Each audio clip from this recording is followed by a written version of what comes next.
Entonces, bienvenidos jóvenes, vamos a comenzar tomando la asistencia. Les voy a compartir la pantalla.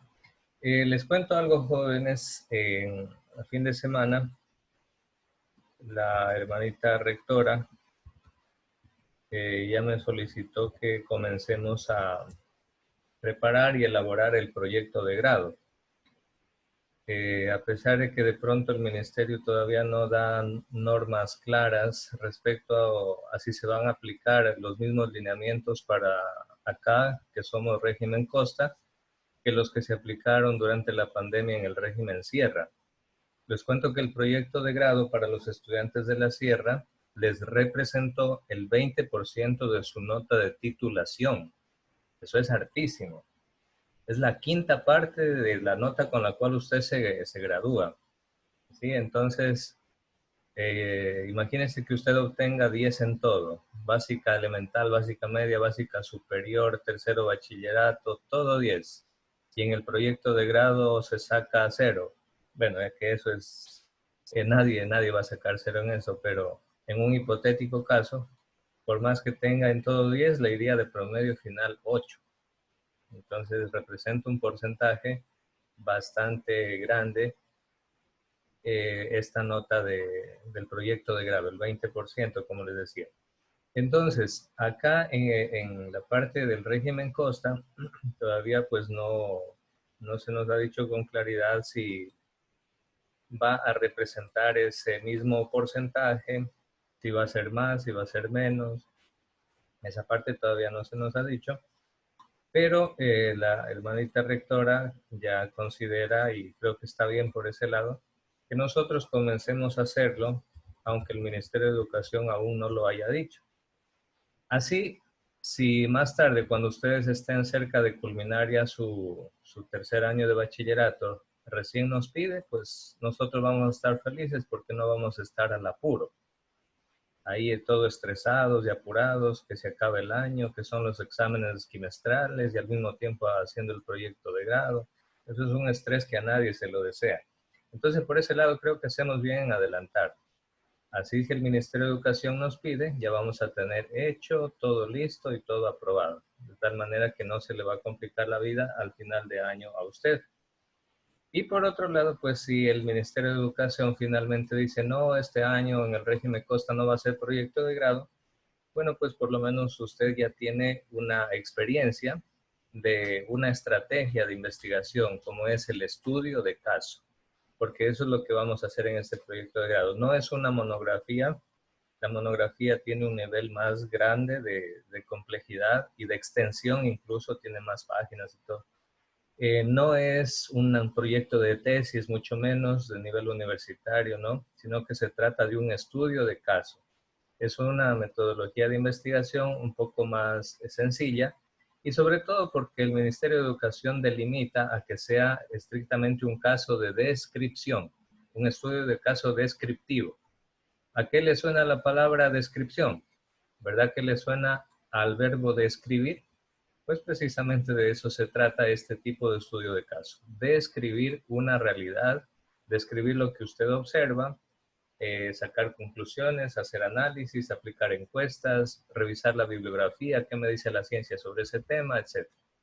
Entonces, bueno, eso vamos a ver hoy, ya la introducción para realizar este proyecto de grado mediante el estudio de caso. Listo, jóvenes, atención a la lista, por favor. Nashira. Presente. Fabela. Nani. Presente. Martín. Nani, ¿sí está? Presente. Presente. Ah, ya, listo. María Elisa. Presente. Sheila. Presente. Listo, Jeremy. Presente, profe. Melanie Cruz. Presente. Listo, Oscar. Presente. Alison. Presente. David.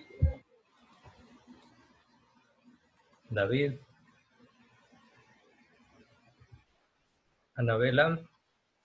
Presente. Listo, Melanie Guamán.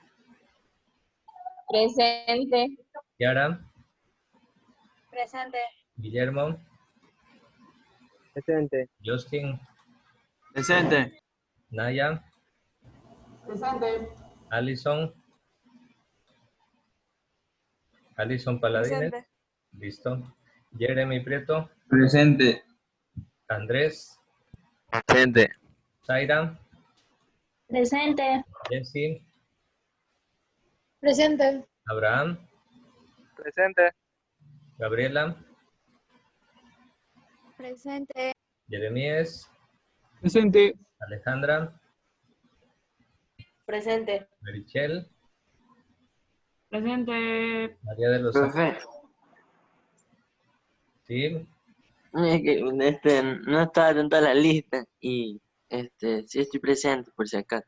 ya listo. David, ok. Perdón, profe. Ya, tranquilo, ya le puse la asistencia.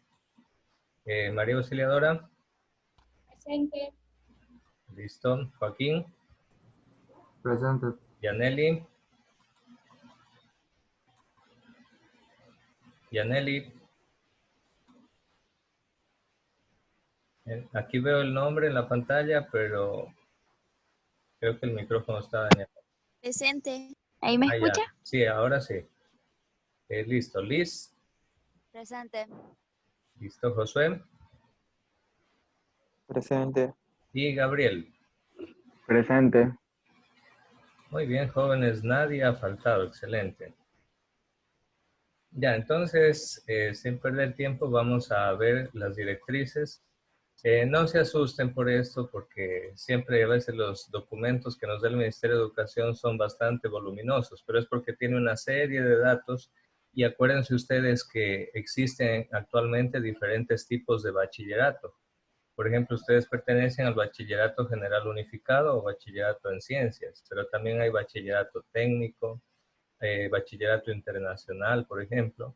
Y estos otros tipos de bachillerato tienen otras directrices para realizar estos proyectos.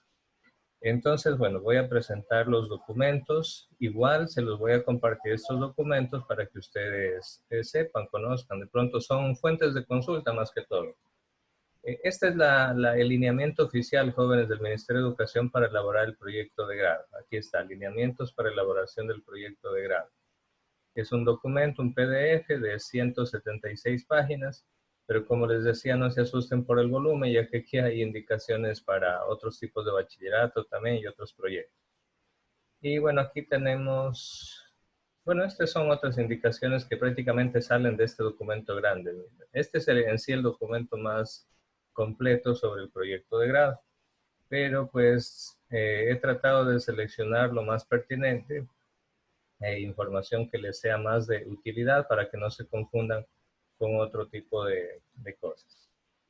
Bueno, entonces aquí tenemos, jóvenes, por favor, si algo no se entiende o voy muy rápido, ustedes me avisan, me preguntan, me detienen, dice, profesor, no entendí, vuelvo a explicar tal parte, ¿sí? Bueno, una pequeña frase de motivación, jóvenes. El mayor peligro que nos depara el futuro es la apatía. Esto lo dijo esta científica en 1934. Y así van a pasar 100 años y lamentablemente esa realidad no se ha cambiado. Pero eso debe animarnos a nosotros a ser personas más empáticos, no apáticos, sino empáticos. ¿Qué quiere decir la empatía? Pues ponerse en el lugar del otro, ponerse en los zapatos del otro para entenderlo, para solidarizarme, para ayudarlo, para protegerlo, defenderlo, si a lo mejor es una persona vulnerable o si a lo mejor es alguien que necesita de mi ayuda, ¿no? Y con esto me refiero no solo a seres humanos, me refiero a la naturaleza, ya que es realmente preocupante, jóvenes. Los informes científicos son cada vez más terribles, más negativos sobre el cambio climático y sobre la extinción masiva que estamos viviendo en el planeta. ¿Extinción masiva de quiénes? Especialmente de los animalitos, sobre todo en cuanto a los mamíferos y a los insectos. Les cuento que salió el informe mundial de biodiversidad, que lo elaboran científicos de todo el mundo y afirman que en Latinoamérica, aquí en nuestro continente, en nuestra tierra, ha habido una reducción del 94% de mamíferos desde 1976 hasta el día de hoy. Es decir, que en estos 40 años aproximadamente han desaparecido o se ha reducido en un 94% los mamíferos de nuestro continente. Eso es gravísimo. Eso es una extinción masiva de seres humanos. Con esto, jóvenes, con los incendios de la Amazonía, con la tala indiscriminada de árboles, el mundo no cambia de matriz energética y sigue consumiendo combustibles fósiles a partir del petróleo, los cuales son altamente contaminantes por la emisión de partículas de CO2. Realmente estamos en caída libre hacia una catástrofe climática global. El hielo del Ártico ha superado un nuevo récord este año. Posiblemente en el verano boreal, a partir de los próximos años, todo el Ártico, el océano glacial ártico, esté sin hielo. Eso es inmensamente grave. ¿Sabe por qué? Porque el hielo tiene una capacidad. Ustedes saben, el hielo, por su color que adquiere el agua congelada, el color blanco, tiene una capacidad increíble de reflejar la luz del sol. ¿Qué quiere decir? Viene la radiación solar, viene el rayo de luz del sol a la Tierra, pero choca en esa superficie blanca del hielo y automáticamente rebota, ¿sí? Es como que lo devuelve, es un escudo protector de esa radiación. Y eso mantiene el clima, ha mantenido el clima del planeta más o menos equilibrado. Pero ¿qué pasa cuando se derriten los hielos, especialmente de los polos? Una vez que se derriten los hielos de los polos, ya no va a haber ese escudo que refleje la radiación solar. En consecuencia, la radiación va a ser absorbida por los océanos y las aguas de los océanos se van a calentar más. Estamos hablando de 1 grado, de 2 grados de temperatura, posiblemente 3 grados de temperatura que subirá la temperatura de los océanos. Y automáticamente investigue, consulte, busque, analice, lea. ¿Qué sucede cuando suben de temperatura los océanos? Ahí se desatan fenómenos naturales gravísimos, ciclones, huracanes de magnitudes insospechadas y la cantidad de estos fenómenos que vienen uno detrás de otro. Sequía en un lado del mundo que mata a plantas y animales y en el otro lado diluvios que llena de agua todos esos territorios, acabando con los cultivos, en fin, con tantas cosas. Por eso, pues realmente deberíamos desarrollar una mayor empatía y promover y luchar jóvenes. Tenemos que ser una generación que luche por esta casa común que tenemos que se llama planeta. ¿Cómo lo podemos hacer? Usted y yo no tenemos millones de dólares a lo mejor para pagar investigaciones, para influir en las leyes, etcétera. Pero usted y yo tenemos algo, tenemos un celular y tenemos redes sociales. Con las redes sociales, usted busque páginas que defienden el clima, busque páginas serias, páginas que publiquen ciencia para defender el clima. Suscríbase a esas páginas, dé clic o dé me gusta a esas publicaciones, comparte esas publicaciones y así usted va a generar una tendencia, ¿sí? Los políticos toman las decisiones de acuerdo a las tendencias que sus analistas de datos les informan. Si el analista de datos le dice al político, mire, hay esta tendencia, la sociedad está manifestando esto, así que cuidado con tal cosa, si no hace esto le va a pasar tal cosa, lo pueden destituir del cargo porque en redes sociales la gente se está organizando para salir a protestar en contra del cambio climático y si usted aprueba esas leyes que no protegen la naturaleza, probablemente la gente salga a las calles y usted se va a quedar sin trabajo porque lo van a botar de su cargo. Entonces, así jóvenes, hacemos presión social a través de las redes sociales. Entonces, utilicemos por lo menos este medio, jóvenes, para combatir esta situación.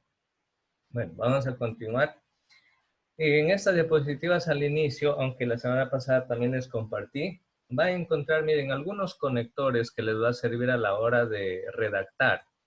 Algo me comentaba Marichel, a la hora de escribir este tipo de trabajos académicos, a veces toca leer y releer otra vez y pensar y ver cómo voy a enlazar la cita textual que copié de un libro con mi opinión personal. Entonces, ¿cómo se hace ese enlace? ¿Cómo se hace esa conexión? Pues precisamente mediante los famosos conectores. Y aquí está. Mira, si por ejemplo dice en verbo en pretérito en singular, si usted quiere referirse a un científico que dijo algo y que usted quiere citar en su trabajo, Usted puede decir, el científico fulano de tal indicó, enunció, dijo, describió, explicó, concluyó. Estos son verbos que son terminologías propias de estos trabajos académicos. Entonces ahí los tienen. ¿Cómo introducir una opinión? Una opinión personal. Recuerde que siempre tiene que escribir y redactar su trabajo en tercera persona. ¿Sí? Entonces, ¿cómo hacer notar que esa es su opinión? Usted puede comenzar con el siguiente conector.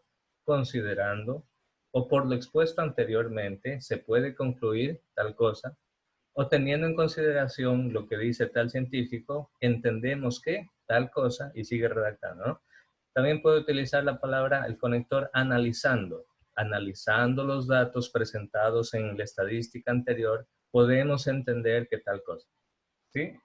Otra, interpretando. Interpretando el gráfico estadístico precedente, se considera que.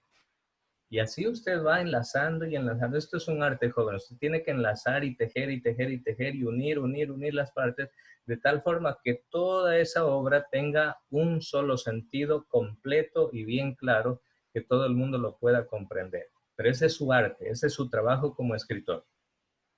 ¿Cómo hacer para añadir ideas? Aquí está, mire, estos conectores le pueden servir. Utilizar la palabra además, asimismo, también, igualmente, al mismo tiempo, por otro lado, por otra parte, así pues.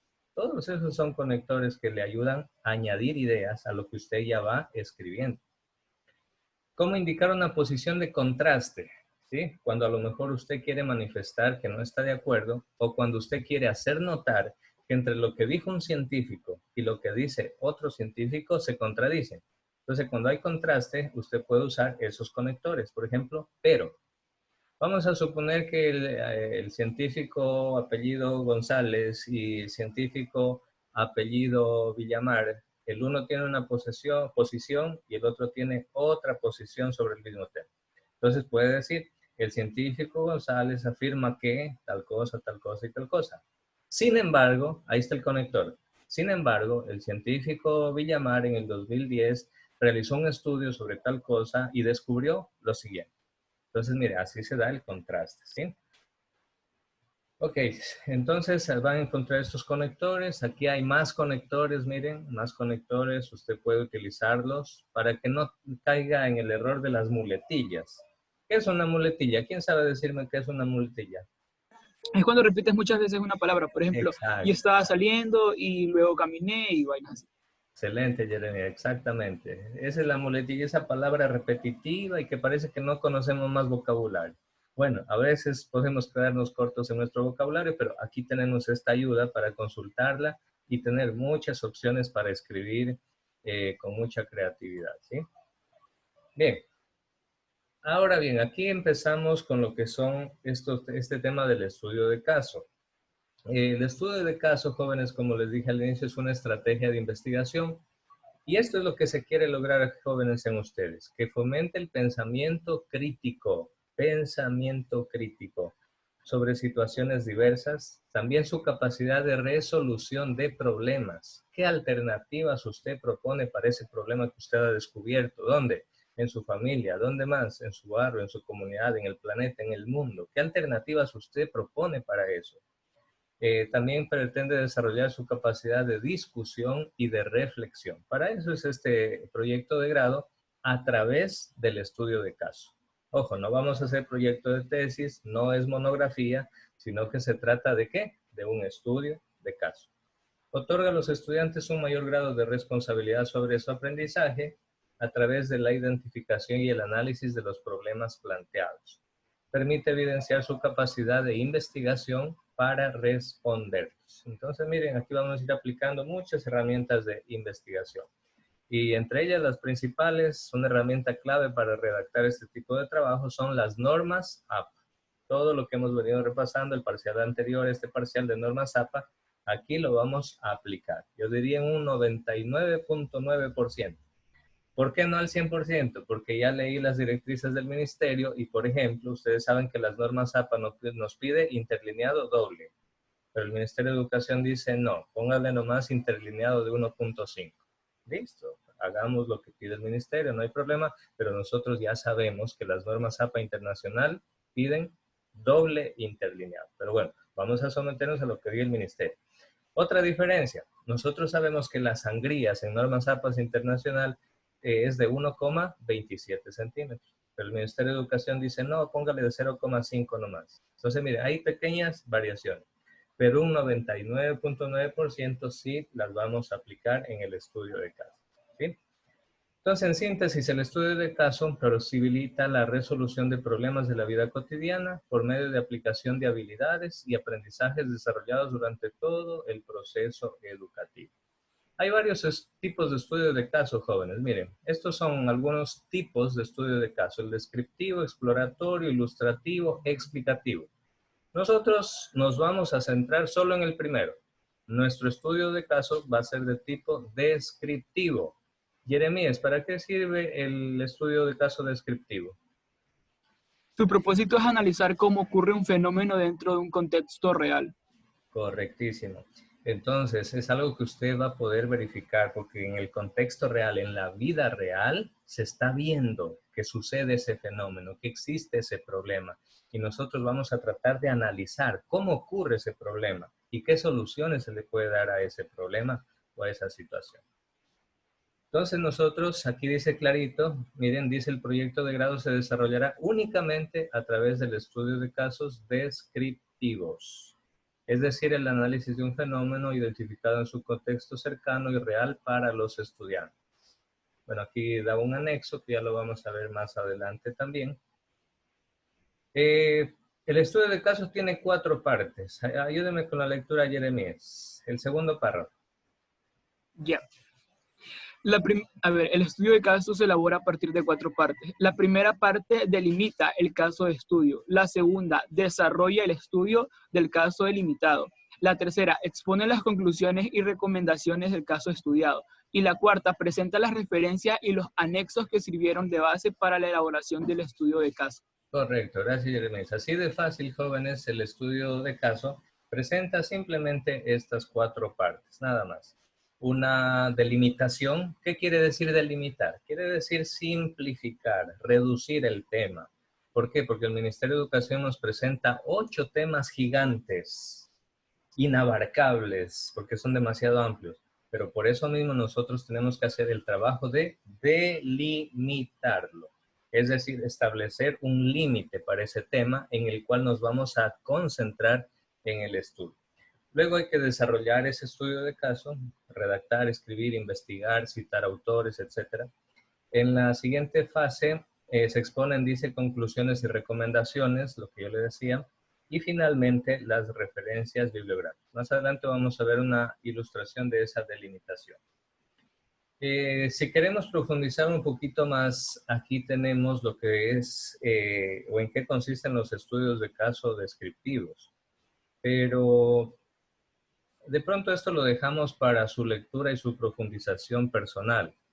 Y yo voy a sintetizar todo esto diciéndoles que en los estudios de casos descriptivos, como su nombre mismo lo indica, descriptivos, se trata de describir la realidad, la situación, el problema a investigar, tal como sucede en su contexto real. ¿Y qué es un contexto, profesor? Un contexto es un medio en el cual nosotros detectamos que hay ese problema. Por ejemplo, nuestra familia puede ser un contexto. ¿Qué problema podemos detectar, por ejemplo, actualmente en este confinamiento que todavía vivimos? Aunque ya se acabó el estado de excepción y todo en el país, pero todo el mundo nos seguimos cuidando porque la pandemia, el virus no se ha ido, ¿no? Pero ¿qué es lo que ha pasado durante estos meses en nuestra familia? Pues ha pasado que hemos tenido que incrementar la cantidad de tiempo del uso de Internet, por ejemplo. Hemos tenido que utilizar más número de horas la computadora, el celular, y eso posiblemente ha traído problemas. ¿Qué tipo de problemas? A lo mejor en algunos casos enfermedades en la vista, infecciones, cosas así, dolores de cabeza, en otros casos insomnio, y cosas así. En otros casos puede ser que la luz de la pantalla, al estar demasiado cerca, incluso le ha irritado la piel. En fin, todos esos problemas pueden aparecer. ¿Qué otros problemas? A lo mejor en la familia ha comenzado a haber discordia entre los hermanos. ¿Por qué? Porque solo hay una computadora y son 3 hermanos los que están estudiando. Entonces, el uno le dice al otro, ya apúrate, déjame la computadora que tengo tarea, ya apura, termina de hacer eso, que yo también necesito. Y hay todo un problema ahí. Pero yéndonos más allá, nosotros nos fijamos en esos problemas. Pero ¿cómo se imaginan ustedes que serán los problemas que tienen que vivir las personas que viven en áreas rurales donde ni siquiera les llega la señal de Internet? Ya pongámonos a pensar en él. Entonces el estudio de caso descriptivo trata de describir esa realidad, esa complejidad, trata de describir esa realidad en su contexto, ¿sí? Entonces, bueno, esta literatura de aquí se las dejo para su lectura personal y para entender un poco más lo que es el estudio de caso. En cuanto al valor, los estudios de caso descriptivos son útiles para mostrar con precisión los ángulos o dimensiones de un fenómeno, suceso, comunidad, contexto o situación. Por tanto, en esta clase de estudios, el investigador debe ser capaz de definir o al menos visualizar qué se medirá. Es decir, qué conceptos, qué variables, qué componentes. Si usted va a hablar, por ejemplo, de las enfermedades psicológicas del confinamiento, por ejemplo, de la cuarentena, ¿qué enfermedades psicológicas pueden estar afectando a las familias que han estado encerradas durante medio año? Entonces ahí usted tiene que delimitar sobre qué variables, sobre qué conceptos va a desarrollar su estudio de caso. Bien, vamos a continuar un poco más. Aquí miren, les da un ejemplo también, no lo vamos a leer, esto les va a servir para que usted pueda profundizar estos ejemplos, ya que sobre todo mi finalidad en esta clase es otra. Aquí les coloqué más ejemplos. En una investigación dice que nos indica cuántas, bueno, son ejemplos de estudios de caso descriptivo, para que ustedes vean cómo se escribe, cómo se redacta, cómo se trabaja un estudio de caso descriptivo. Léaselos ustedes esos ejemplos y usted va a tener mejores ideas para luego hacer su estudio de caso. Entonces recordemos, la delimitación del estudio de caso pasa por una introducción, un antecedente, esta es la primera parte, la definición del caso de estudio, la justificación del caso de estudio, por qué lo quiere estudiar a ese caso, qué relevancia tiene, qué importancia tiene estudiar el caso que usted propone y qué objetivos usted persigue al estudiar ese caso. Entonces vamos a aprender a redactar objetivos, porque los objetivos también se redactan de una manera concreta, no de cualquier manera. Un objetivo, por ejemplo, se redacta comenzando con un verbo en infinitivo. ¿Qué más? Debe responder a 3 preguntas. ¿Qué quiere hacer? Segunda pregunta, ¿cómo lo va a hacer? Y tercera pregunta, ¿para qué lo va a hacer? En ese objetivo, que no tiene que tener más de 20 a 25 palabras, en ese objetivo usted tiene que responder implícitamente o automáticamente tiene que responder a esas 3 preguntas implícitas. ¿Qué quiere hacer? ¿Cómo lo va a hacer? ¿Y para qué lo va a hacer? Entonces hay una forma metodológica de redactar los objetivos. Bueno, aquí le detalla qué es la introducción, qué es el antecedente, qué es la definición del caso, la justificación del caso, aquí está argumentar las razones, pero esto sobre todo, una vez que lo comience usted a escribir, lo va a consultar y lo va a aplicar. Aquí está respecto a los objetivos, lo que ya les explicaba, comienza con un verbo en infinitivo y todas las indicaciones que les estaba dando. En el segundo punto, el desarrollo del estudio de caso, esta es la segunda parte. Aquí usted va a tener que aplicar full las normas APA, jóvenes. Sobre todo aquí, fíjense en el primero que dice marco conceptual. ¿Sí? En las tesis o proyectos de grado le llamamos marco teórico, pero aquí en estudio de caso se llama marco conceptual, que viene a ser lo mismo. ¿Qué quiere decir? Investigar. ¿Qué dice la ciencia? ¿Qué dicen las publicaciones? ¿Qué dicen los periódicos, las revistas, los artículos científicos, los libros sobre ese problema, sobre ese caso, sobre ese tema del cual usted está hablando? ¿Sí? Entonces ahí en el marco conceptual usted tiene que redactar todo eso. ¿Cuántas páginas, profesor? ¿10 o 20 páginas? No, tranquilos, no es muy grande esto. El Ministerio de Educación mismo nos da el número de palabras aproximado que usted tiene que detallar en cada caso. Ya lo vamos a ver después. Luego el marco metodológico. ¿Qué métodos usted ha utilizado para buscar la información? Puede ser a lo mejor un método cualitativo, un método cuantitativo, puede utilizar como instrumento la entrevista, a lo mejor hizo encuestas, etcétera. Eso ya se les irá indicando en su debido momento. Aquí están las definiciones, qué es el marco conceptual, metodológico, los resultados, el análisis de los resultados, obviamente. Si usted hace una encuesta y en esa encuesta dice que el 75% de las personas en cuarentena hoy en día sufren de estrés, se tiene que analizar ese resultado. Y decir, bueno, de los datos obtenidos en la encuesta, el 75% de los encuestados afirman tener problemas de estrés. El 80% tiene problemas de insomnio, lo cual nos indica que la cuarentena ha tenido consecuencias negativas en la salud física y psicológica de las personas. Listo. Ese es el análisis de los resultados que usted obtenga en el estudio de su caso. Bueno, tenemos aquí las conclusiones y recomendaciones. Esto constituye la tercera parte de todo su trabajo. Ahí está qué son las conclusiones, qué son las recomendaciones.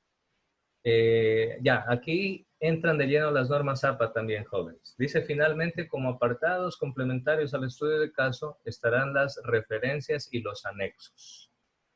A ver, ¿quién me sabe decir cuál será la diferencia entre bibliografía y referencias?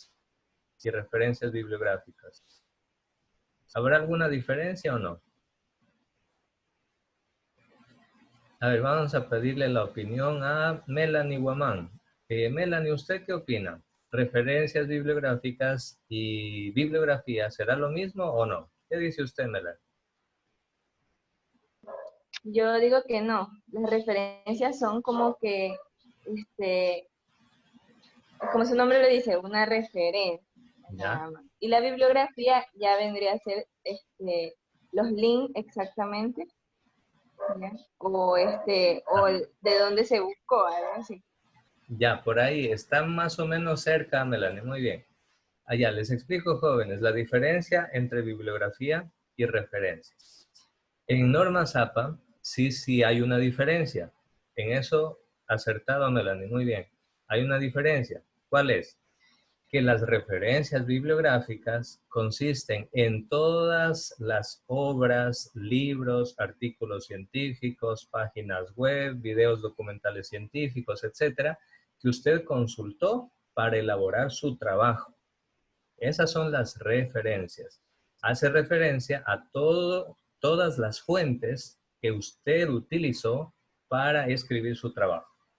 En cambio, la bibliografía es un poquito diferente. La bibliografía, en cambio, son todas aquellas fuentes que usted no las utiliza en su trabajo, pero que usted las recomienda a los lectores. Si quieren profundizar en su tema de investigación, usted dice, les recomiendo que también amplíen, profundicen su lectura, su estudio en tal libro, en tal página web, en tal instituto de investigación científica. Esa es la bibliografía. Entonces, constituyen todas esas fuentes, pero que usted no utilizó y que sin embargo usted recomienda para profundizar. En cambio, las referencias sí están directamente relacionadas con las fuentes que usted ha utilizado y tiene que citarlas correctamente. Si son libros, tiene que colocar el apellido, el año, el título del libro, tiene que colocar algunos datos que ya les voy a enseñar más adelante, cuáles son los datos que deben tener esa referencia. Y como dijo Melanie, hoy en día todo lo consultamos casi en internet, pues tenemos que colocar también el link, ¿no? Listo, joven, nos unimos con el mismo link para continuar.